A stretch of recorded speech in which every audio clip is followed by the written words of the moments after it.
চলছে রাকসু হল সংসদ ও সিনেটে ছাত্র প্রতিনিধি নির্বাচনের জমজমাট প্রচার। সকাল থেকেই প্রচারে নেমেছেন বিভিন্ন প্যানেলের প্রার্থীরা। এ নিয়ে আরো বিস্তারিত জানাতে রাজশাহী বিশ্ববিদ্যালয় ক্যাম্পাস থেকে যুক্ত হচ্ছেন সহকর্মী মীর কাদির। মীর, ভোটের প্রচারণা কেমন দেখছেন? কারো কোনো অভিযোগ আছে কিনা? সুনন্দা, ছুটির পরে কিন্তু চতুর্থ দিনের মতো রাকসু হল সংসদ এবং সিনেটের ছাত্র প্রতিনিধি নির্বাচনের যে প্রচার প্রচারণা সেটি কিন্তু চলছে। আজ সকালে বিশ্ববিদ্যালয়ের পরিবহন চত্বরে ছাত্রদল, ছাত্র শিবির সহ বেশ কয়েকজন প্রার্থীকে আমরা প্রচার প্রচারণা করতে দেখা গিয়েছে। এছাড়া বিশ্ববিদ্যালয়ের টুকিটাকি চত্বর, চারুকলা সহ বিভিন্ন জায়গায় স্বতন্ত্র প্রার্থী এবং সমন্বয়কদের আমরা প্রচার প্রচারণা করতে দেখেছি।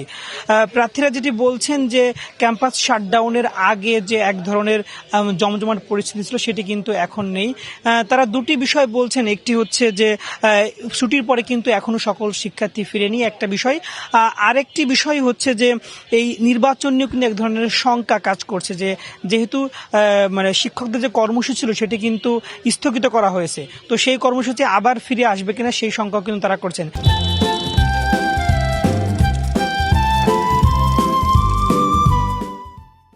একই সাথে আমরা দেখেছি গতকাল কিন্তু ছাত্র শিবির এবং ছাত্রদল তারা কিন্তু পাল্টাপাল্টি অভিযোগ করেছিল। ছাত্র শিবির বলছে ছাত্রদল অর্থ প্রদান করছে ভোটারদের, ছাত্রদল বলছে ছাত্র শিবির তারা কিন্তু বিভিন্ন হলে তারা বিভিন্ন আবাসিক হলগুলোতে তারা খাবার উপঢৌকন দিচ্ছে। তো পাল্টাপাল্টি অভিযোগের পরে আজ সকালে কিন্তু আমরা আবার দেখতে পেয়েছি ছাত্র শিবির এবং ছাত্রদলের যে ভিপি প্রার্থী তারা কিন্তু একসাথে কথা বলেছেন, কুশল বিনিময় করেছেন।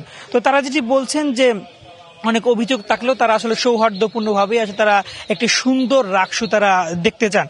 তো একটা বিষয় বলে রাখি যে পোষ্য কোটার ইস্যুর আসলে সবাই আসলে সমাধান চাচ্ছেন, কেননা পোষ্য কোটার ইস্যুর সমাধান না হলে রাকসু নির্বাচন আদৌ 16 তারিখ হবে কিনা সেটা নিয়ে কিন্তু একদম শঙ্কা থেকে যাচ্ছে।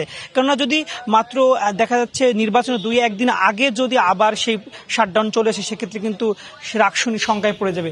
সে কারণে তারা প্রশাসনকে বলছেন যে খুব দ্রুত সময়ের মধ্যে এই বিষয়ে একটি সমাধান করার জন্য। তো রাজশাহী বিশ্ববিদ্যালয় থেকে এই ছিল সর্বশেষ।